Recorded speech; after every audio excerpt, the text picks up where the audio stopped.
पटाखे फूट रहे हैं। वो डर के मारे घर से बाहर निकली। देखा तो सामने योगेश यानी कि पतिदेव एक बुलेट बाइक पर बैठे हैं।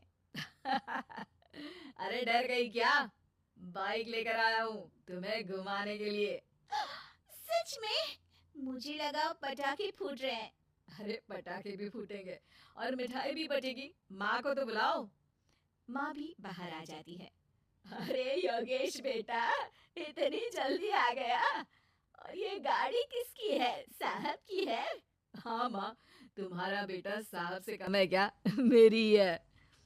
अरे बेटा, इतनी बड़ी गाड़ी ले ली, इससे तो तू घोड़ा ही ले लेता। महंगी पड़ी होगी ना? माँ महंगी सस्ती छोड़ो और मिठाई लाया हूँ, गांव में बंटवा दो। अरे बंटवा क्यों दो? पीछे बैठो, गांव में बांट कर आते हैं। सब खुश थे। योगेश गांव के बाहर एक कोयले की खदान में मजदूरी करता था। मेहनत और अकल से उसने वहां ठेकेदारी का काम सीख लिया और सूझबूझ से ठीक ठाक पैसा बनाने लगा। गांव में बात फैल गई कि योगेश के घर धमाका गाड़ी आई है। ऐसी गाड़ी पहले कभी किसी ने गांव में तो देखी नहीं थी। योगेश और माँ गाड़ी से वापस घर आ जाते हैं। बेटा, बाबूजी ऊपर से देख रहे होंगे और आशीर्वाद भी दे रहे होंगे तुझे।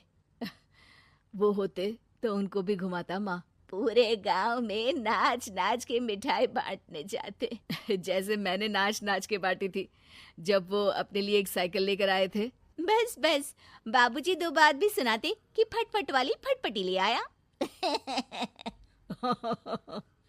सीमा आगे कहती है, अपने लिए तो ये गाड़ी ले आए और मेरे लिए? अरे ये गाड़ी तुम्हारे लिए ही तो है। पक्का मेरे लिए है? अरे पक्का तुम्हारे लिए है।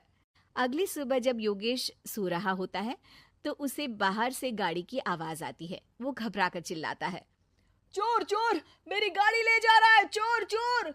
माँ भी जागती है और योगेश के साथ दरवाजे की तरफ भागती है। जैसे ही दोनों बाहर निकलते हैं तो देखते हैं कि सीमा गाड़ी चला रही है।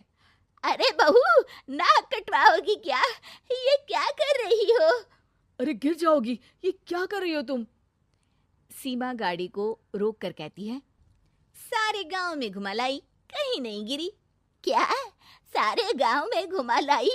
अरे लोग क्या कहेंगे बहू? सोचा क्या एक बार? यही कहेंगे कि कितनी अच्छी गाड़ी है। अरे तुम्हारे बारे में। हाँ, कहेंगे ना कि देखो कितनी अच्छी गाड़ी पर बैठी है। बहू गाड़ी रखकर योगेश और सासू माँ के पास जाती है। तुमने कब गाड़ी चलाना सीखा? हमारे बाबूजी के पास पुरानी स्कूटर थी, सीख ली। फिर स्कूल में एक मास्टर जी भी ऐसी ही गाड़ी लेकर आते थे, उन्होंने सिखा दी। हाँ, स्कूल के मास्टर आजकल यही सब तो सिखा रहे हैं। पढ़ाई का कुछ सिखाते तो कुछ भला होता। अरे बहू, अब गाड़ी मत चलाना।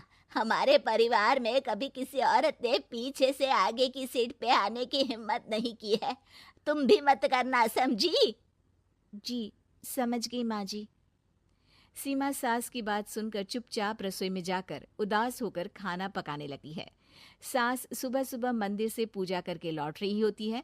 तभी उसे दो औरतें रोक लेती हैं और कहती हैं, अरे बहू को थोड़े अच्छे लक्षण भी सिखा दो। गाड़ी चलाने निकली थी, गांव की मर्यादा का कोई ख्याल नहीं है। वही तो।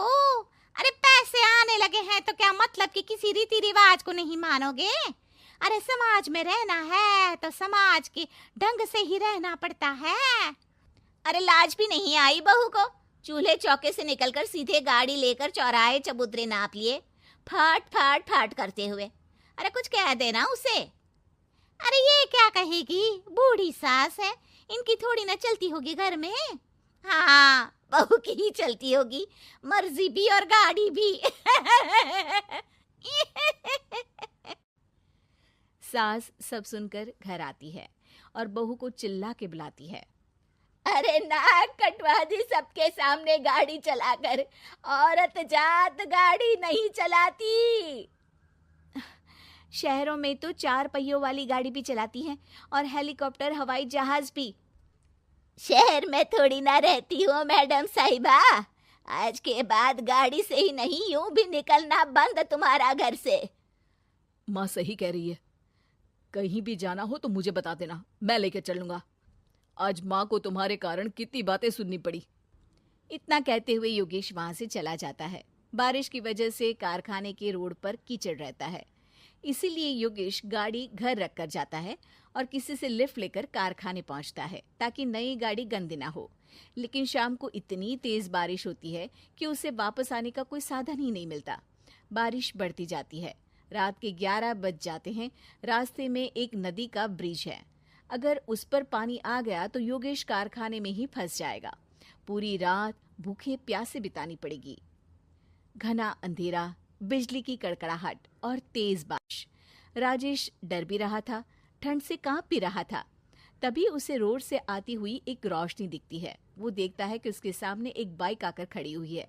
वो ऊपर वाले को धन्यवाद देकर उस बाइक वाले आदमी की तरफ बढ़ता है, पर पास जाकर देखता है तो भौचक्का रह जाता है। सीमा, तुम यहाँ इतनी बारिश में गाड़ी पर? पहले बैठो तो, नदी ब्रिज पे आ जाएगी तो जाना मुश्किल हो जाएगा। योगेश गाड़ी के पीछे बैठता है। सीमा गाड़ी चला रही है। मैंने तो तुमको पहचाना ही नहीं। गाड़ी की आवाज तो पहचानी होगी ना? अरे पर मुझे नहीं पता था कि तुम आओगी। अच्छा किया कि तुम आ गई। माँ नहीं आने दे रही थी, पर हमेशा पति पत्नी की रक्षा थोड़ी ना करेगा, पत्नी को भी तो करनी चाहिए। योगेश को सुबह अपने किए पर पछतावा होता है। उसकी आंख में आंसू आ गए जो बारिश की बूंदों में बह गए थे। उसके बाद सीमा को सास ने और योगेश ने खुशी खुशी समाज की सीमा लांघने की मंजूरी दे दी। अब वो जहां भी जाती, फट फट फट